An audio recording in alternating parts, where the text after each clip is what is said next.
Welcome back to Fed Up, the #1 podcast where you can get up on all things Federal League. I am your host, Josh Stoll, and with us, our executive producer, Chris Miner. We have a full show for you today. We, of course, are going to bring you a scoreboard roundup. We will look at what's on tap, both at the Tap Society and in the Federal League. And we're going to double up our guest total this week and bring you two, not one, but two guests. This week, we're going to bring you for the first time an umpire. You might call him Blue. We call him Joe Hultberg. Maybe you've called him something a little bit worse under your breath, but we're going to bring on an umpire and get his perspective on what it's like to do some of our games. Following that, we're going to catch up with Colin Warren of the RC Rockets, who is on the comeback tour, pitching his first inning in almost 20 months. He's got some remarkable stories about his injuries, his path back, and just a really great dude to catch up with, and excited to bring you his baseball stories as well. Before we get to those, it's time to turn our heads towards the lights in the outfield and do our scoreboard roundup presented by Max Bats. There were, no joke, 5 more broken bats in the game that the A's played against the RC Rockets on Saturday. They're expensive if you go anywhere else, but if you are using promo code FEDUP, you save 20% off some quality lumber at maxbats.com. You can personalize them, get exact finish, color, everything you want right from their website. Make sure you use promo code FEDUP for the absolute most savings. What was a busy week in the Federal League? 23 games were played between last week's episode and this. We won't have time to cover them all in a lot of detail, but we'll look at a few. We'll start with the Lakeville Lobos taking on the Lonsdale Jokers. Lonsdale previously undefeated, but the Lobos come out on top in a slugfest and win that game 12-7. Matt Meyer hits a 3-run home run in his 2025 debut and pitches 2 solid innings. He makes his return to the mound. Big knockout blow came from a bases-loaded double by Hall of Famer Joe Witt.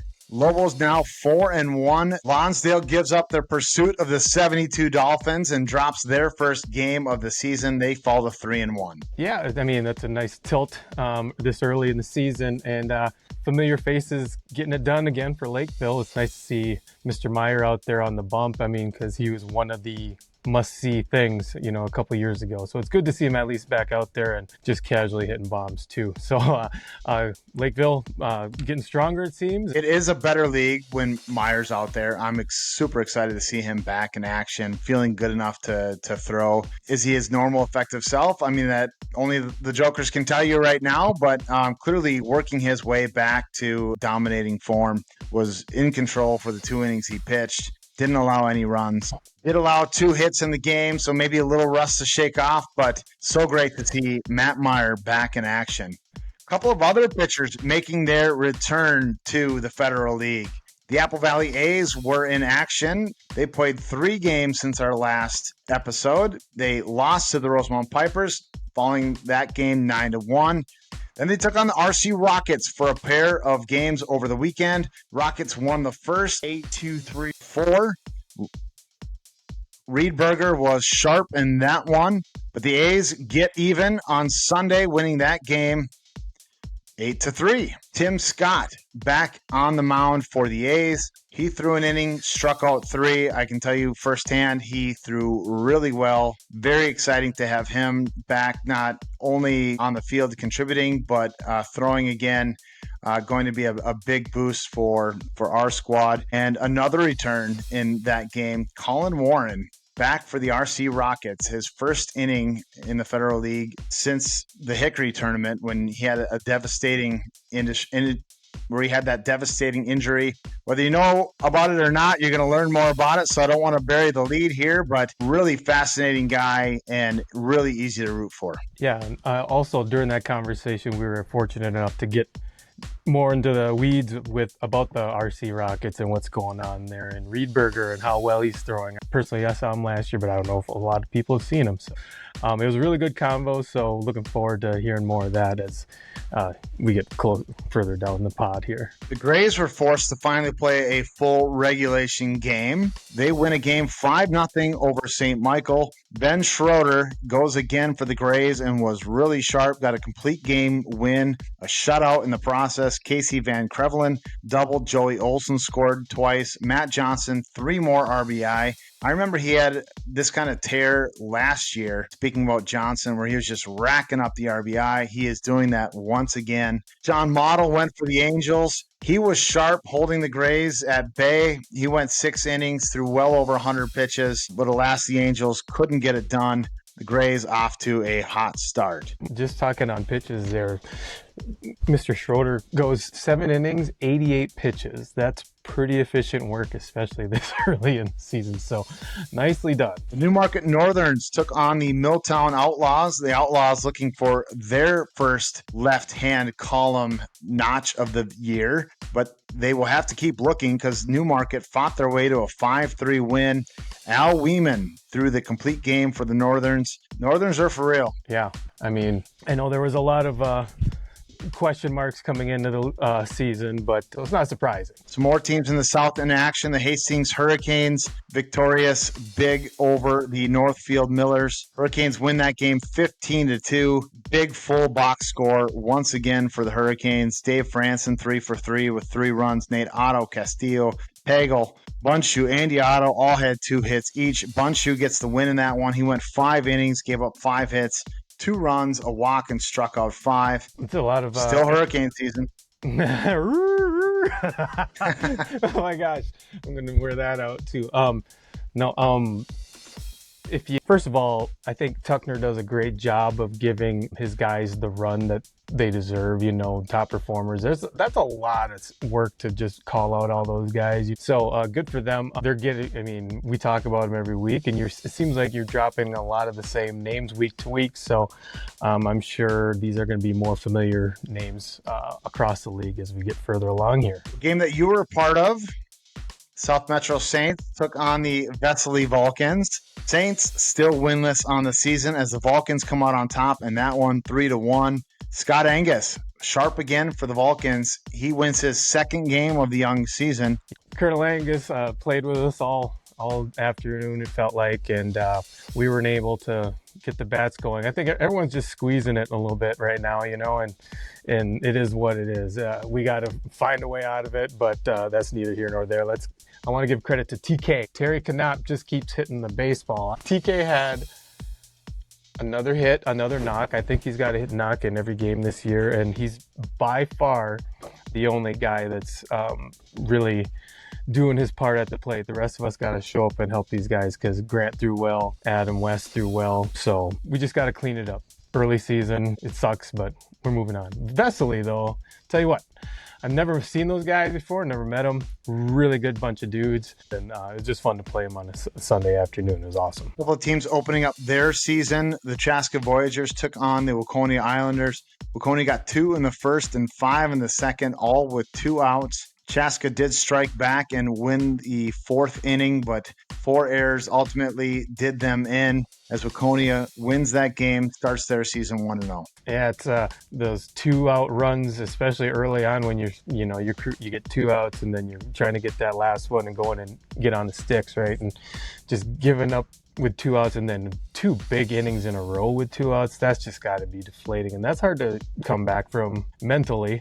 So it makes for a long afternoon. It looks like they chipped away a little bit, but Waconia sounds like will do that to you, right? So also Salden, Marquardt. I mean, that lineup is pretty stacked with good hitters, and yeah, if you leave them any kind of opening, they can put them up in bunches. St. Patrick's Shamrocks were in action as they took on the Elko Chuggers. Elko on top in that one, 6-2. St. Patrick still looking for their first win since returning to the Fed. Elko 3-1. Man, the South is kind of piecing up real nice right now. Hey, St. Patrick, I feel ya. Janice, if you want to text me and talk about how there's no floor to the depth of your sorrow, I'm right here. Well, it's an episode chock full of Rockets updates, but I'm sure this is a game that they would rather we not cover. In other action, East Metro Mammoth took on the Rockets, beating them 17-3. In that game, Tom Corcoran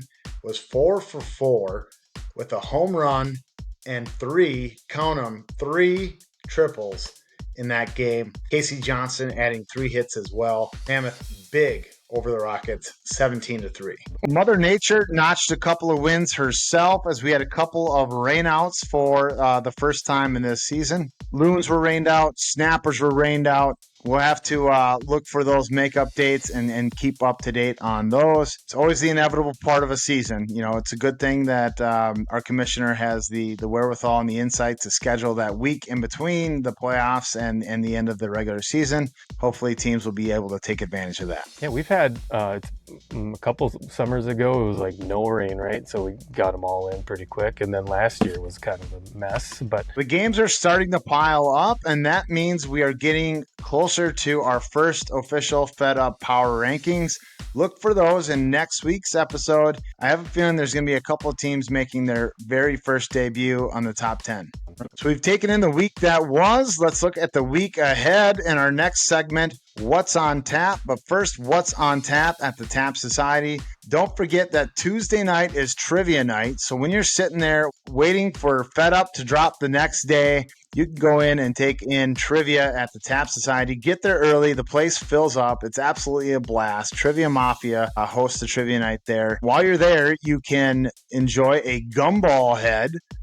It's tap number 6. It's a wheat beer, an American pale wheat from Munster, Indiana. We've gone out of state for both of our taps this week because of the weather here. It's just got me wishing we were elsewhere for the time being. The other tap we want to look at, number 19, the 90 Shilling, a red ale, an American amber out of Fort Collins, Colorado. Both those beers are 4.0s out of 5 on Untapped, and they're both for a limited time at the Tap Society. Sound refreshing just in time for hopefully a warm turn here towards the end of the week, maybe. That's what's on tap at Tap Society. What's on tap in the Federal League? We've got 16 more games between this week's episode and next. A lot of teams choosing to get their first bit of respite over Memorial Day weekend. There are plenty of teams in action still. A couple of the games that I've got circled on my list. Milltown Outlaws still looking for that first win. They're 0-4. They travel to King. They will take on the Lakeville Lobos. Could be a spot that could get them going with a big win over a really good Lobos team. Yeah, I mean, we've been talking about Milltown and, you know, inevitably, I mean, the South is a crazy tough division, but you have to go through those guys if you're going to take that step, right? So it'll be interesting to see what happens here this week. Another game in the West that I've got circled on my schedule, Rockford will take on Tonka Bay at Big Willow. Battle of unbeatens early in both of those teams' season, but we're going to learn a little bit about who's for real and who's the real contender, I think, when that game is all said and done. St. Louis Park Snappers will get back in action. They will travel to Burnsville, taking on the Bulldogs at Alley Magnet. St. Louis Park, Burnsville, I like, that's a sneaky good game here, and that's actually not that far from my house. So that'd be a kind of an interesting one to go check out if anyone's bored. Hit me up. The Vesely Vulcans will host the Hastings Hurricanes. We'll get to find out just how good Vesely is in a hurry as they match up with some of the premier talent in the South there. Yeah, I mean, I personally, like I said, I haven't seen the Hurricanes play yet, but obviously they're for real, and Vesely could put it together, so you never know. The RC Rockets have already played a league-leading 5 games. They will play 2 more before our next episode. They are in St. Paul taking on the JTs, and they will travel to Rich Valley where they will take on your South Metro Saints on 5/27 next Tuesday. We talked to Colin and know some of the guys over there, so it'll be good to see him out there again and catch up. So looking forward to it. Don't take those Rockets lightly. They have found a little bit of swagger. They've added some new players. They can hit the ball. They can pitch the ball. Depending on who you see, that could be another trouble spot for our executive producers, Hometown 9. I mean, I might just kill the set here and just have one light over me and just nothing else, and just because it's going to be rough. A lot of people have a gripe with the way teams are being formed these days by overhauling this or taking guys from these rosters or whatever. And also the Rockets, the way they're doing it with organically with their guys, all these younger guys kind of coming in together. That's awesome. And I got to just say, I can't help but think that Ron would be so proud of how those guys are putting it together in the climate that is the current Federal League right now. So good for them. That's awesome. For all the teams electing to take it a little bit easier over Memorial Day weekend, hope you enjoy your rest. Hope it's a safe and fun, enjoyable holiday for everybody. But still plenty of action to cover for us on the Scoreboard Roundup next week. Well, let's get into our guests. Our first guest, Mr. Joe Hultberg. He has worked for a number of teams in the Fed. You've seen him around. You've seen him, especially if you've been in the AAA and the AA. He's very active in the playoffs at Alley Magnet. He's a guy that I have found to be entertaining while he's doing a game, and he was definitely entertaining during his interview as we had a chance to catch up with him earlier in the week. No, absolutely. It's always like you said, we're always looking for a different perspective, and what better one than the guy who has to babysit all these grown-ass men acting like children at times. So it was a really cool chat. Well, let's bring him on. Well, here at Fed Up, we are always trying to shift your paradigm, bring you new stories, new angles, and this is a first time for us for sure. We have umpire Joe Hultberg with us. Joe, welcome to Fed Up. Thank you. I appreciate it. I'm beyond honored, really, to represent all the umpires out there, hopefully. Well, I was tempted to hit the boo bird on the button bar here, when I introed you on, but we'll spare you. We'll make it a little cordial. So, whenever we have a new guest on the show, we like to start off just by hearing your baseball story, and you're no exception to that. We'd love to hear your baseball story. Sweet. It's definitely not as big as most of you guys'. I played baseball, elementary, middle school. I started umpiring. Pretty sure it was 6th or 7th grade. And I went to Mounds View High School freshman year. I was kind of a late bloomer. I didn't really grow to this height until like junior year of high school. My birthday is June 7th, so, younger of the grade. And freshman year at Mounds View, got cut from basketball, got cut from baseball freshman team. So I was sitting there, I'm like, God, I got to kind of make a decision. And I was already umpiring, and I really love basketball too, so I went with basketball, kept with umpiring. So and that ended up working out as varsity captain, leading scorer by senior year. It's kind of fun story, but umpired through. And then actually this last now 2 years, I've been playing in the Thursday night North Metro Town Ball League. I give ode to you guys for kind of getting me back into it. Really, kind of started. Because what got me into this league, Dan Skog from the Grays, he worked at Mounds View, and I was coaching freshmen, and he knew I was an umpire, and they basically just asked me to be their sub, and I did it, and then they kind of just kept asking me back, and then I started getting other coaches' numbers and stuff, and kind of got really into it, and I was like, man, I forgot how much fun this stuff is, and how much fun you guys all really had. So I hit up my my high school buddies that have been playing since. Because I've been in basketball. I still play in basketball leagues too. And I was like, you know what? Let me dabble a little bit. And honestly, last year I actually I led the league in innings pitched. And, I was like one of the top ERA guys. So, it kind of ended up working out. So it's been a lot of fun. How old are you? 32, about to be 33. So I can't even be in this dang league.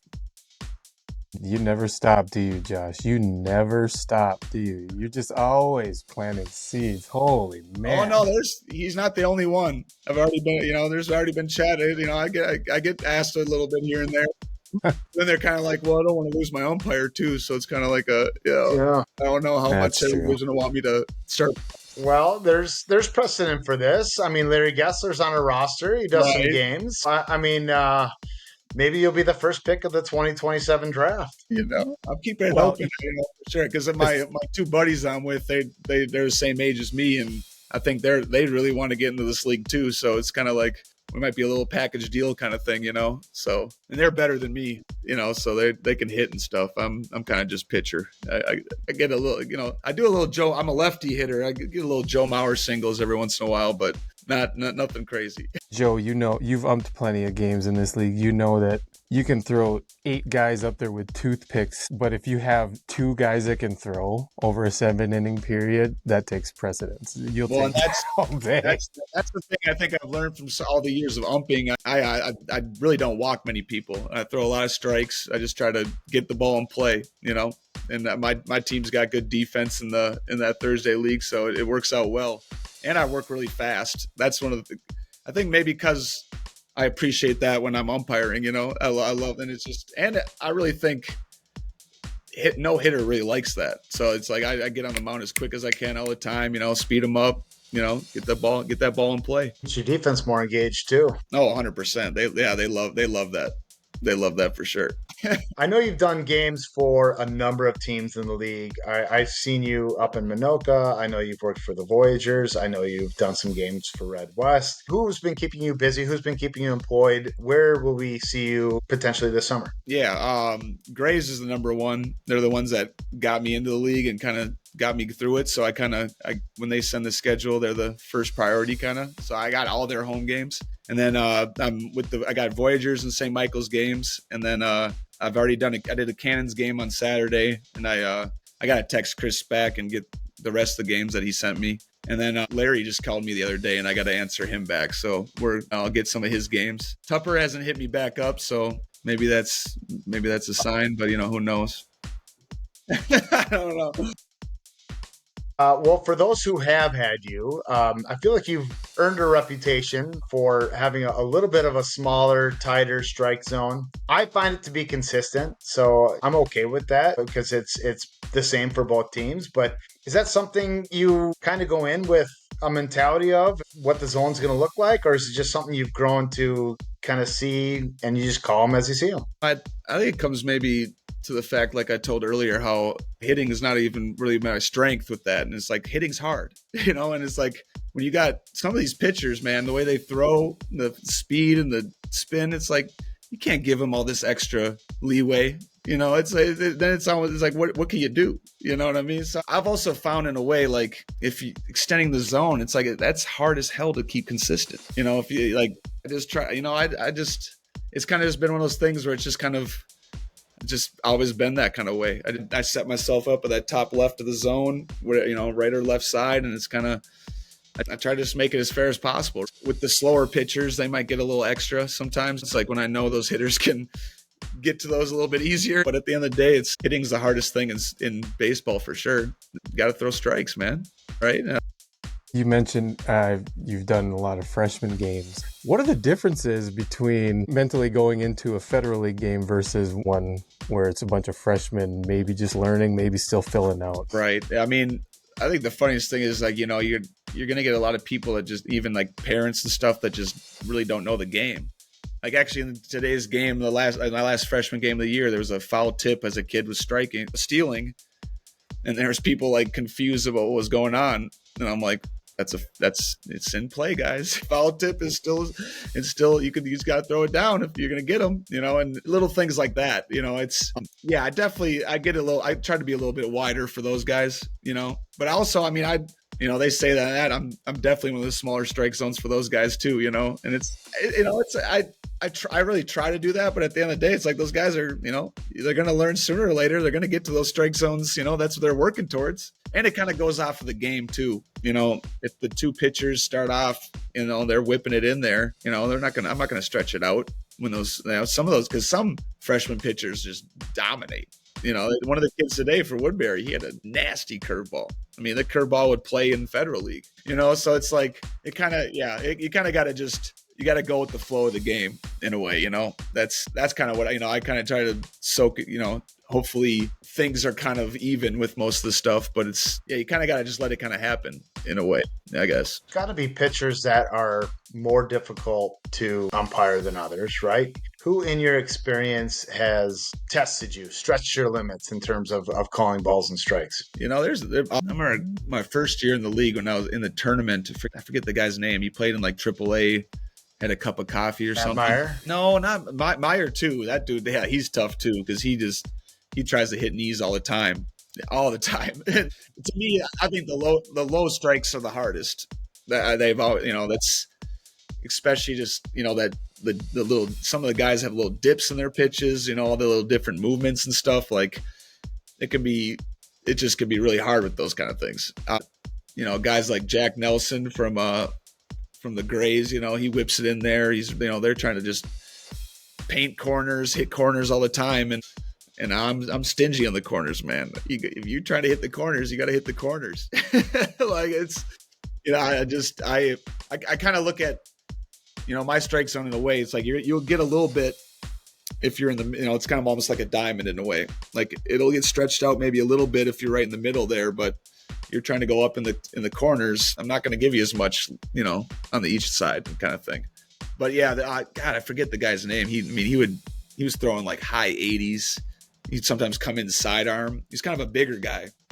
That's when I realized I was like, you know what? When people try to talk smack to MLB umpires, it's like it is almost impossible sometimes to see these things coming in. And then not only that, it's like some of these catchers want to set up on the outside corner and move to the side. So I'm just sitting there wide open, exposed. And then they'll throw a high inside that's coming straight at my eyes. It's just like, my gosh, like you got to just sit there and freeze. You can't flinch. Then everybody's on your ass. As a newly kind of minted catcher, getting back into things, I just mentally, you go, all right, yeah, we're locating now. And then you just forget that Grant's thrown like however many, he's still stretching it out and we're not there yet. But it just takes over when you're competing and then you're halfway off the plate and there's the balls out here. Yeah. Yeah. Without a doubt. And then not only that, it's like, it's just, there's, when the catcher's coming up and guys are check swinging. Like I had one, the Grays a couple days ago, where it's high top one, the glove's coming up and then there's a check swing. And really I only see as he's returning. And it's like, what can I, and I said he checked it, they were pretty adamant that he didn't. And I was like, oh, it's like, well, it's like on those kind of plays, like I always try to, I don't know if you guys have been in a game where I've thrown out a percentage on the check swing. I just try to throw it, it's like 47%, or something like that. It's like, it was right there. It was almost there. One of the roles of an umpire is to de-escalate, right? You're in charge out there. You're setting the tone. You are bringing a potential boiling situation back down to a low simmer. What are some of the ways that you try and maintain the peace? I think it comes to like bringing perspective. I sometimes ask guys, did you need your coach's challenge on that one? Or something like that. And I think one of the biggest problems a lot of umpires is they just want to be so like almost above the game in a way. You know what I mean? It's like they just want to act like they're the be all end all of this stuff. And it's like I say I'll be perfect next time. There's just I have no chance of getting everything right. And it's like I accept that. And I also being in men's leagues myself with different things, I understand how much they want the calls, how much that stuff can irritate people, and especially when I play basketball, man, there's been times with refs, and even I really try not to do it with umpires because, I'm being an umpire myself. But last year, there was a play man, this one umpire, we had a play at the plate, bang, bang, cloud of dust. Umpire's kind of sitting there. He asks the catcher to show the ball. Our guy shows the ball. Then he calls him safe. Safe. I kind of blew up on that one. I was like, dude, what? Yeah. That's a Cardinal.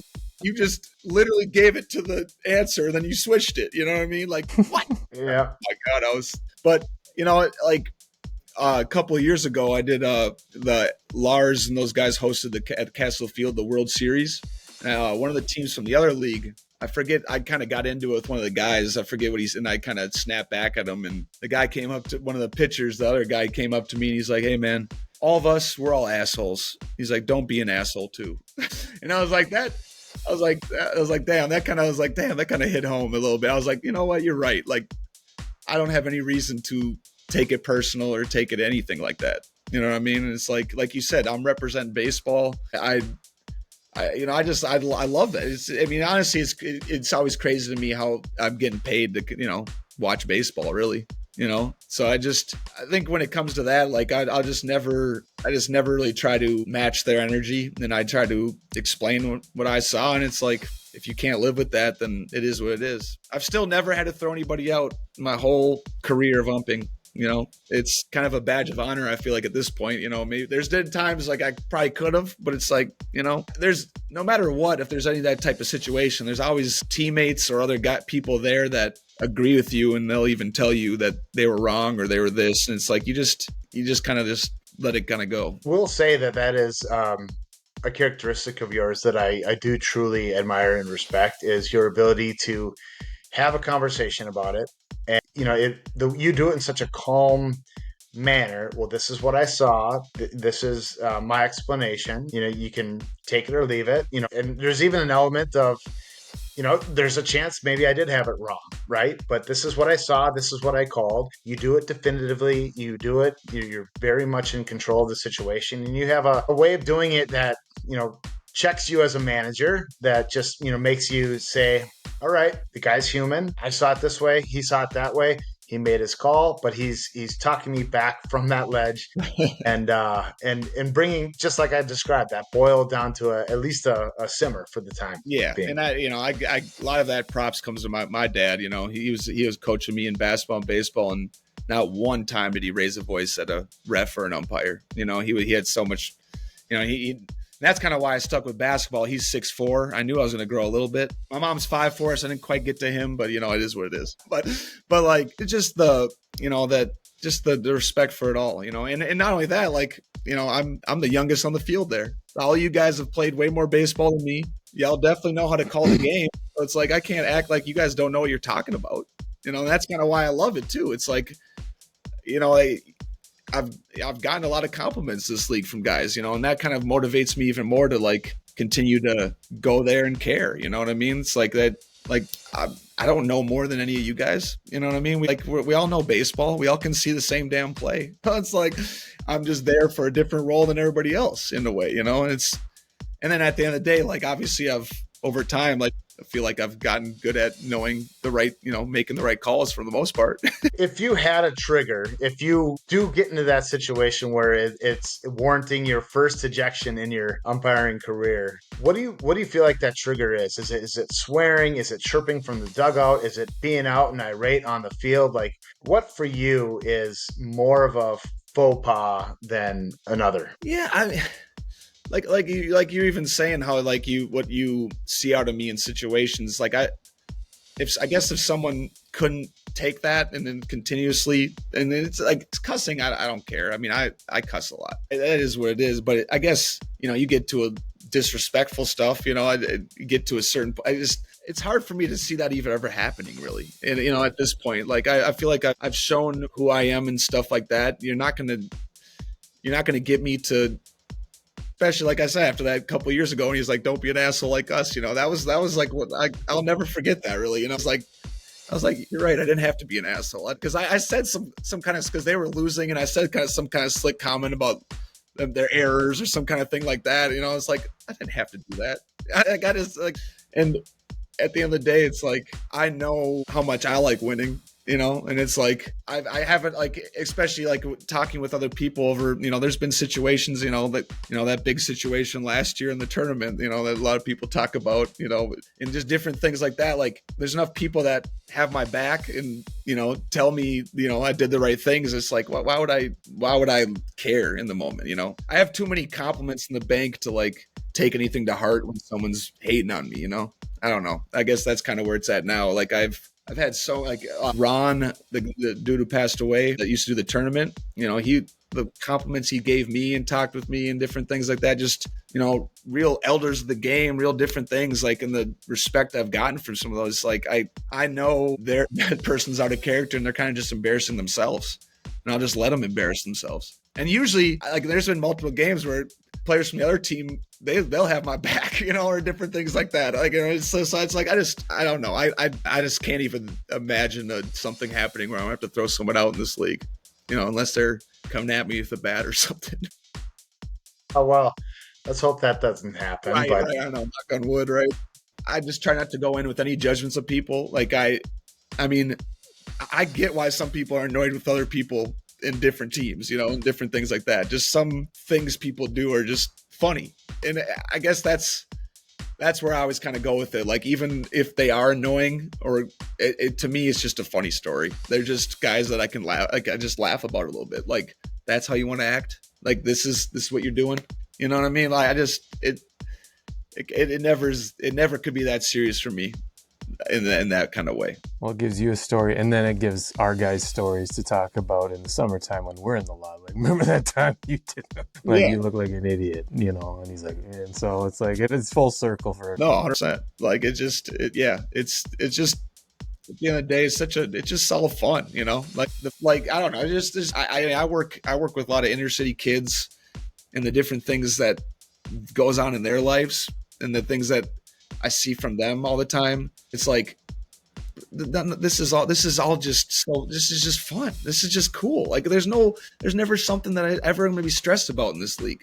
Knowing some of the stuff that the kids that I work with deal with, you know what I mean? Different things like that. Like it's never going to get to me like that. Like it's just I'm blessed to be healthy enough to do all this stuff. You know what I mean? Like there's people that have no chance of ever being an umpire and playing baseball at this age and all this different stuff, you know? So it's a blessing. It's just a blessing, all of it. Fantastic reminder that ultimately this is a game. You know, it's one that we, you know, pour a lot of time and effort and energy into, and that makes it important.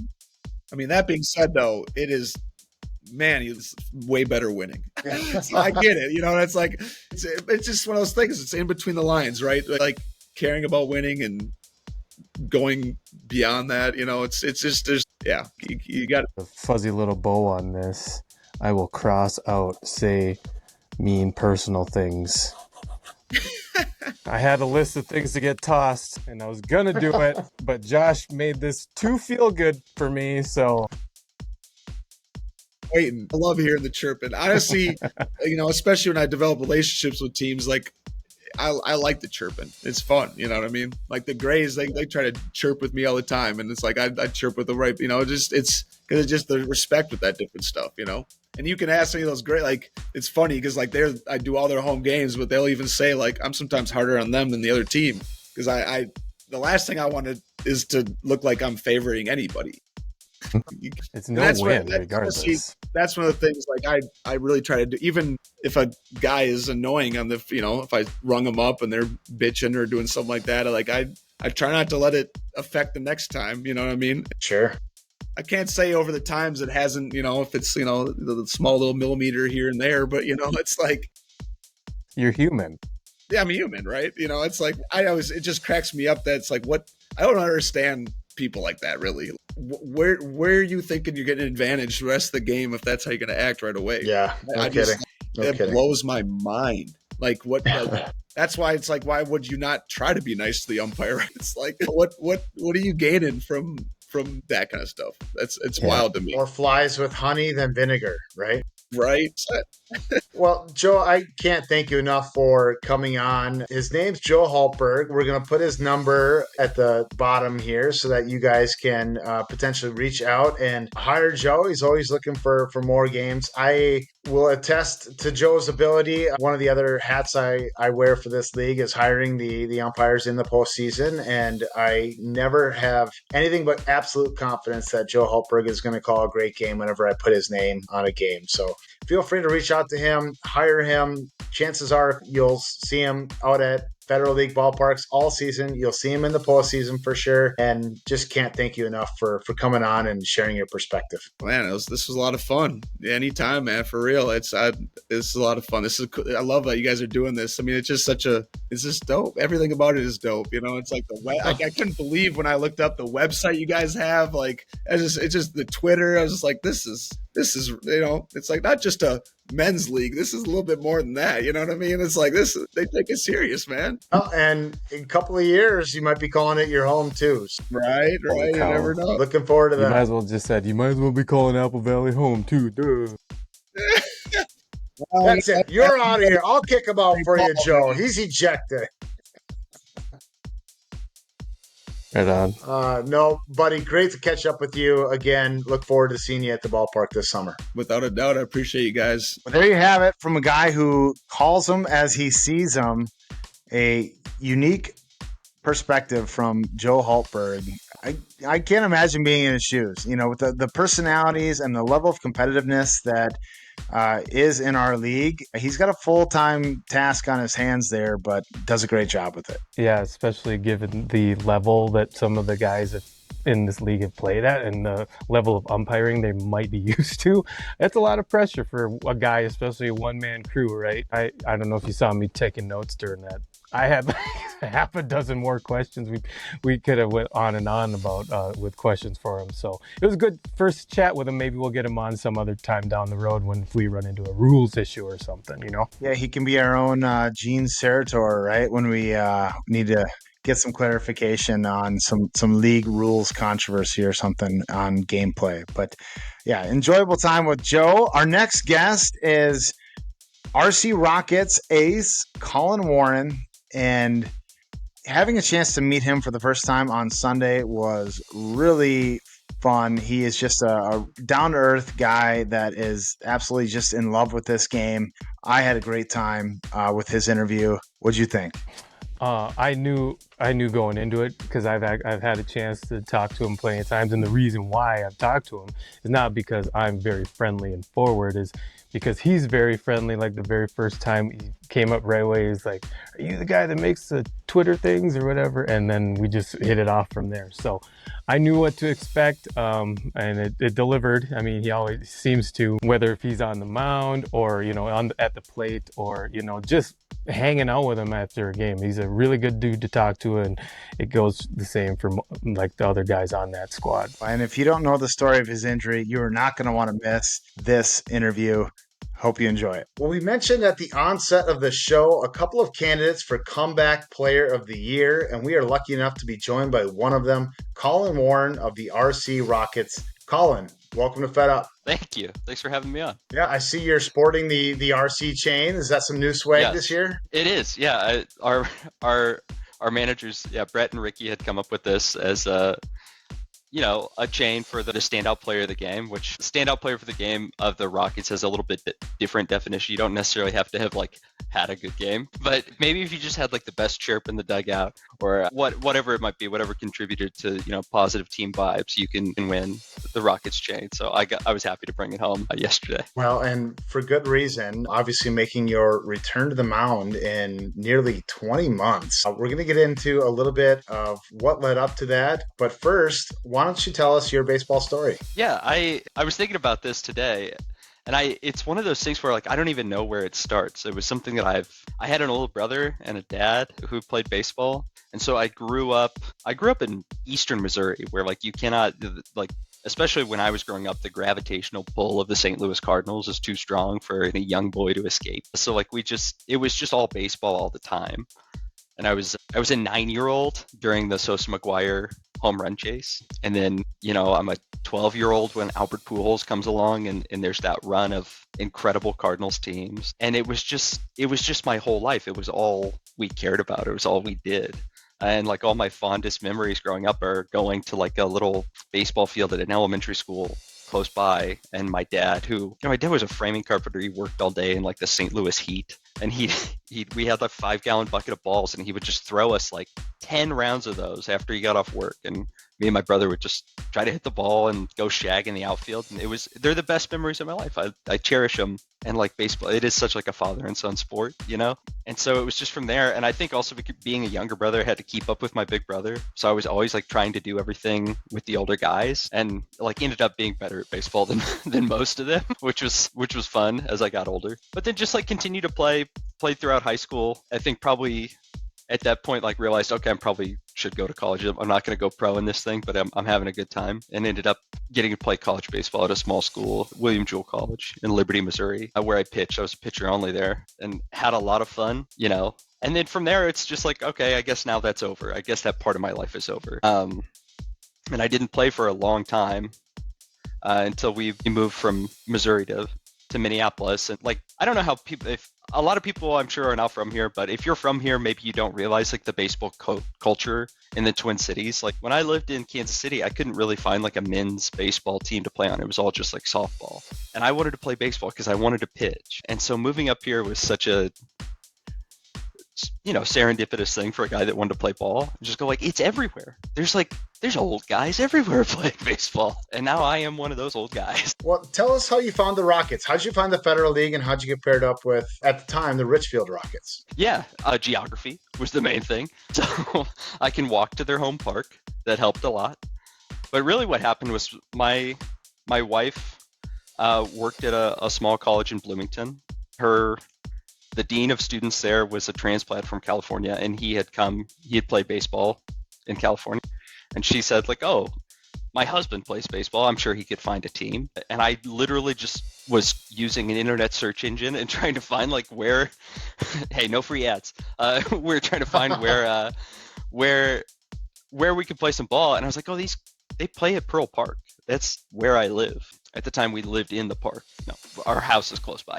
But it was just like, that's too great. I'll do that. And so I emailed them and just said, hey, if you guys ever need a pitcher, I'd love to show up. And they did need a pitcher, so it worked out. Who doesn't? Holy cow. The good fortune to just have the stork, in essence, just drop one right on their doorstep. And by the way, he shoves. Never. Yeah. But that's neither here nor there. Innings are I didn't what's know what important. to expect. Yeah, no, I showed up the first game and I was like, well, maybe these guys will let me play with them. Maybe they'll be my friends someday. And I showed up and they went, by the way, you're starting. And I said, oh, okay. And then I started pitching and they went, how long are you good throwing a complete game right now? And I was like, I guess. So that's kind of how. Who was your first game against? What was the outcome? I don't want to sound braggy, but I will tell you. No, this is the spot for it. Yeah, you got to lead in, brag away. No, and I was coming in I didn't know anything about the league. I think maybe the Rockets expected to lose. We were playing the groupers, River Falls. And so I think the year before, which would have been 2022, I think they were a pretty solid team. And it was our first game of the season, and I showed up not having any expectations. And I hadn't pitched in probably 4 or 5 years at that point. And I think it was 3-0, and I think I struck out 13. And they all went like, who are you? Who are you? And so that was a lot of fun. And I was also as young as you could possibly be to play in the Federal League. And so it's not lost on me that we have people competing from all ages and all different abilities. So but it was just one of those things. It was really fun. It was just a great time. And then the parking lot afterward celebration and just everybody going like, glad you showed up. Where'd you come from? Let's get to know each other. And it was just, from there, it was just immediate friends, right? And that's what it's all about. Well, for so long, at least as long as I've been doing this podcast, whenever I've talked about the Rockets, I've talked about Colin Warren, but I've never had the chance to meet you or see you pitch. And it just so happened to be our team that you were facing when you made this return. So I'm just glad to get a chance to know you, hear your baseball story a little bit. But the end of the year, you were pitching in the Hickory tournament. And why don't you just walk us through a little bit of what happened for those who might not be aware? Yeah, absolutely. It was, so that was in September. It was a few weeks after we had probably played our final game and had gone out to the Hickory, not really knowing what to expect. And had just come in relief in a game. I think we were losing pretty bad. And everything was normal. There was nothing weird going on. And I just went to throw a pitch like a fastball. It was just a fastball. I was just going to throw a normal fastball. And there was, by my, a very loud noise from my recollection. And it's the darndest thing, whenever you throw a baseball and break your own arm, you know immediately what happened, even though my first two thoughts were just my arm just broke. And then my second thought was, I didn't know you could do that.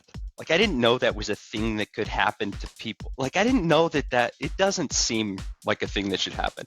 And so I remember kind of just thinking that, oh, my arm just broke. I didn't know you could do that. I think, apologies to anybody who's there for my language. I did say some swears, which is not my normal, it's not normally the route that I go, but it was really something.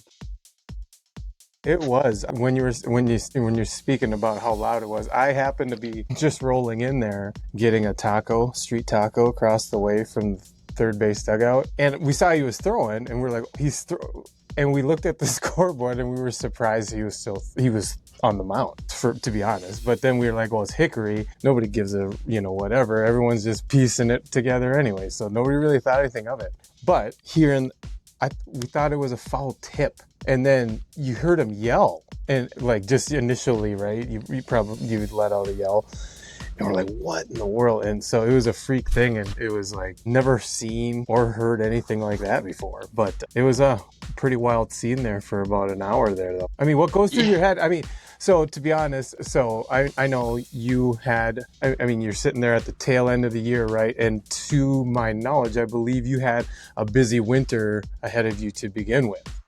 Yeah. So I believe you might have been expecting a child or something. I don't want to say whatever, speak out of turn. That on is that, correct. But, yes. Okay. So, I mean, you had a lot in front of you and you're literally the last game heading into fall and this happens. Like, what goes through your head when you're the things coming down, you're all wrapped up, you're able to have a sense of humor about it, which was awesome.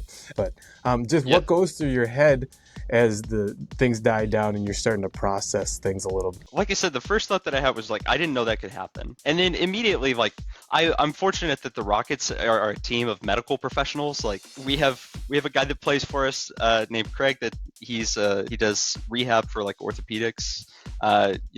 Ricky and Brett both like in the Army, were like in the medical corps in the Army. So like they're trauma, trained. It like couldn't have asked for a really better, well, I mean, I could have asked for, I guess, like an ambulance on hand, but other than that, like I couldn't have asked for a whole lot better situation. Like one of my teammates had a splint in his bag that he could go put on my arm.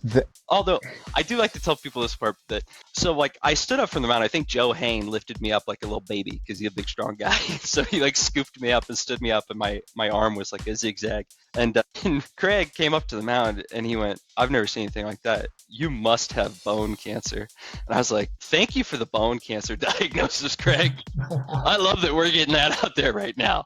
This is great. Anybody else want to say something crazy to me right now?" Like, I don't have bone cancer, Good. So I'm very, very happy about that. We don't have to worry about that one. But it was, looking back on it, very funny to me, and I give Craig a hard time about it. But like I said, I'm lucky he was there because he's the guy that had the bag full of stuff to wrap my arm. I was going to say, I'm glad you brought that up because that refreshed my memory. That was the other thing that stood out was it was like a response team that was just boom, there you go. Yeah. And it was like boots on the ground, like nothing, everything else shut off and they were just about it. It was like, where did these guys come from? And it was just, and they had like everything perfect where you were wrapped up in no time, it seemed like. So yeah. No, props to them. That was awesome. It was phenomenal. It was just teams coming together. That's what it's all about. But I do remember looking up, I was laying on the mound. There was a guy that was there for the first time. He still plays for us. His name's Brent Larson. And he was kind of like looking over me, shocked. And we had not talked yet. It was like his first game that he had come to play. And I was like, this is a weird way to meet you, like right now. Yeah, it was, I got to the hospital after that, waited for a long time. And yeah, I mean, they took x-rays. They weren't necessary. We knew what had happened, right? But it ended up being, so it's a spiral fracture. It's a rare but not unheard of injury. It's called a thrower's fracture. It tends to happen to guys exactly like me, like people that maybe at one time could throw a baseball pretty hard and then don't for a long time and then do again later without like really building up at all. And so I fit the mold. Like I could still generate quite a bit of force, but like my poor bones weren't used to it. And so that's kind of the subset of people that it happens to, like guys in their mid 30s take a layoff from baseball, do it again, they break their own arms. And it takes like a surprisingly small amount of force to twist your bone in half. It's only like 60 pounds or something, 60 foot-pounds, which I don't know the difference between a foot-pound and a regular pound. Torque, I don't know. What's that to a meter pound? Yeah, what's a Newton? I don't know.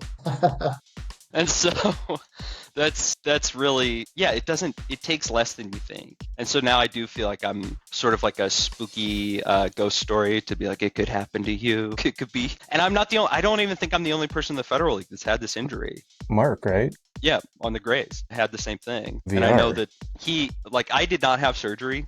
The orthopedist that I saw just said like, there's risk involved either way. We can just let it see if it's going to heal on its own. And if it doesn't, we can have surgery then. And he was just like, you should let it heal on its own. The fracture was like, it was displaced like a centimeter. And so like the very, the dumbest part of my brain was like, maybe this is good. Like maybe I'll come back and my arm will be 1 centimeter longer and I'll throw like harder. Maybe little I'm living out the plot action. of Rookie of the Year. Yeah, it's a Rookie of the Year, the rookie crossover. This is the Twins will call me up. This is my chance. And as it turned out, it has not helped me. There's no benefits to it. I wouldn't recommend it. Well, you threw pretty well in your first game back, so I'm not ruling that out completely yet. But tell us a little bit about what went through your head in the last 20 months. Was there a point where you said, maybe that was the last pitch I've thrown? Yeah. Oh, yeah.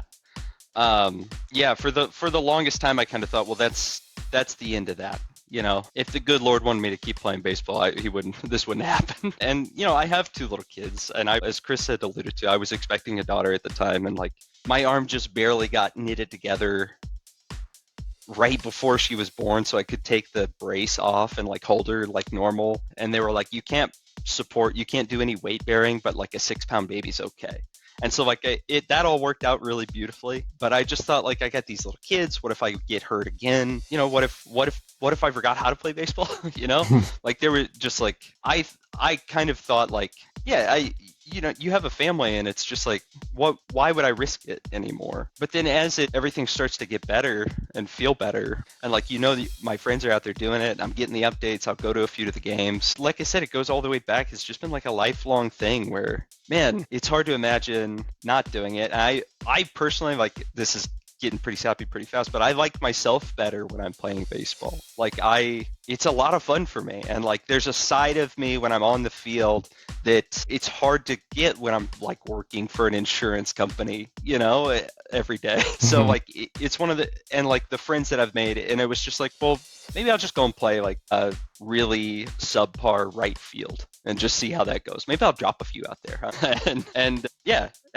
But it did take me a while to get to the point where I thought, it took me a while to get to the point where I even trusted it to try to throw a baseball. So it was definitely a dark night of the soul, like going, am I ever going to do this again? Like, we have Wes Hansen, our first baseman, slipped and fell, broke his humerus, but he had surgery, and he's still coming back from that, right? He just got clearance to do baseball activities a couple of weeks before the year started. Just seeing the struggle with that and the mental wear, a guy like you taking time off, right? And then coming in blind to this league, and then you kind of came at the wave of the social media where it just was kind of ramping up. And so all of a sudden you're kind of thrust into this. You're one of the talking points of the league. What's that like? Just coming in and saying, like you said, you're trying to just fit in or whatever, and then you kind of get some steam, and you embraced it, and that was the awesome part of it. I think that's why everybody around the league has been rooting for you to get back, because of how you handled it. Yeah, it's been really fun. I've told people this is the most fun I've had playing baseball since Little League, and it is competition, but even beyond that, it's fraternity, right? And so like. Yeah, if I'm playing, like I'm trying to get a hit or I'm trying to get this guy out, but like even during the game, it's just like, I know that the guys over there are cool, and like they're having fun and I'm having fun, and like that's what it's all about. So it's been fun for me. I think it can be fun. I think pretty early on, like when I started pitching in the league, I became one of the guys that people wanted to hit. Like people wanted to get hits off me. I can't even remember who it was, but somebody on the Saints hit a bomb off of me, and I remember Cody. Just like going up. Yeah, he got me, and I remember going up, after the game, just feel like that was sick. Like as the guy pitching, I really hated to give that up, but like as just a guy playing in the Federal League, that somebody hit one out. Are you serious? Like we just don't see them that much, and I was just like, that's awesome that you got a hold of one of those. So it's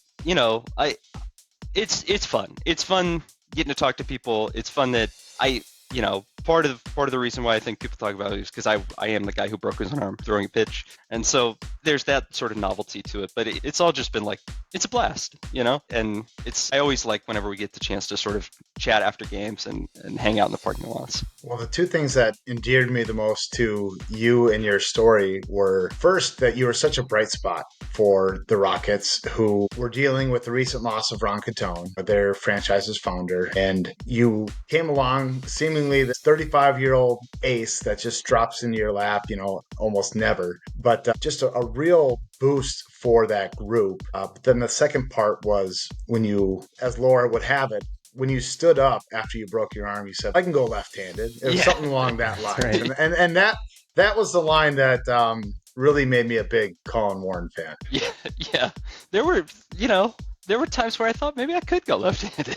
We'll see what happens. But Well, I will tell you, big question mark around your status coming into this year. Obviously, you didn't throw all of last year. We've said it a few times on this podcast. When Warren goes, the Rockets have a chance to beat anybody. But you guys have added some really nice pieces. These are not your Rockets of yesteryear. We split the series with you guys over the weekend. Zach Friedberger through Saturday against us. He is a great talent. You can tell that a guy like Tommy Fisk is going to get it put together, and he's going to be a great arm for you as well when he slots in as maybe a number 3 or a long relief guy behind you and Friedberger. I mean, that's a pretty formidable pitching staff, and you guys can hit the ball too. So just tell us a little bit about where you guys' expectations are now that they're potentially adding an ace at the top of that staff. yeah, I mean, you nailed it. I mean, the pitching depth is in my, this is my third year being associated with the team. Like the pitching depth this year is beyond anything that we've seen in the past. And Zach is, an ace himself. The guy's a stud.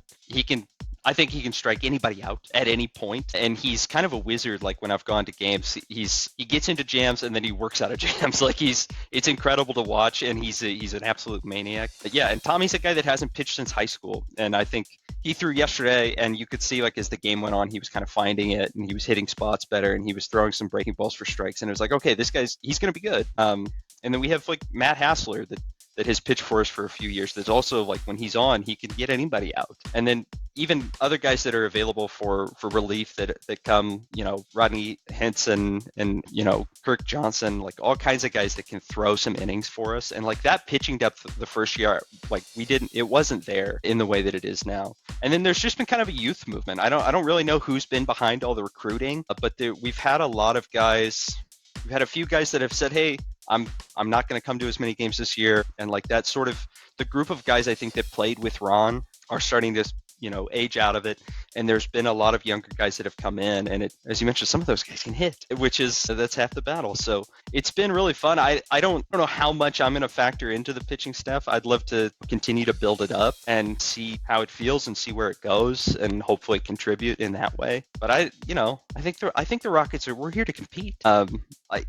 And I think I don't think the Rockets are an easy out. And I think maybe in the past we were. I think that's kind of how people felt about us. And I don't think anybody should, if you see the Rockets on your schedule, like you're going to have a hard time. Yeah, League B put on notice. I will fully back that up from my own personal experiences. You guys are definitely no easy out, and will definitely play spoiler for a lot of teams, I think, throughout the year. Maybe make a deep run in an a double A. I don't see why not. I believe in us. If you show up to the ballpark and you have the Rockets on your schedule and you see number 22 warming up in the opposing pen as he works his way back, it's going to be a long night for you. Colin, thank you so much for joining the podcast. Great to hear your baseball story, get to know you a little bit better. The league is better with you in it, and I'm so glad that you are nearing a full return. Thank you. Thanks for having me on. Colin Warren, I mentioned that he is just an easy guy to root for. I really enjoyed getting to hear his baseball story. Clearly a guy with a massive love for the game who is in it for all the right reasons, and just wishing him continued health and limited success as we both play in the East with him. It's always great catching up with him. It's tough to play against him, but it's also fun. He's one of those guys you look forward to squaring off against. And don't let his polite, sunny disposition fool you, because that dude, he's a competitor, man. He's a dog, and he'll give it to you if you chirp at him too. So he gets it. He does it the right way, and after the game, it's how it's supposed to be. So it was just a great chat, and I hope more of the guys around the league get to know him a little more like we do. Yeah, clear contender for. If somebody gives out the award of comeback player of the year, he definitely has a shot at that. I'm sure the Rockets will want to be careful with him as they ramp him up. I'm sure he has some trust issues of maybe getting back out there, and maybe a little leery of maybe re-injuring himself, but clearly he can bring it.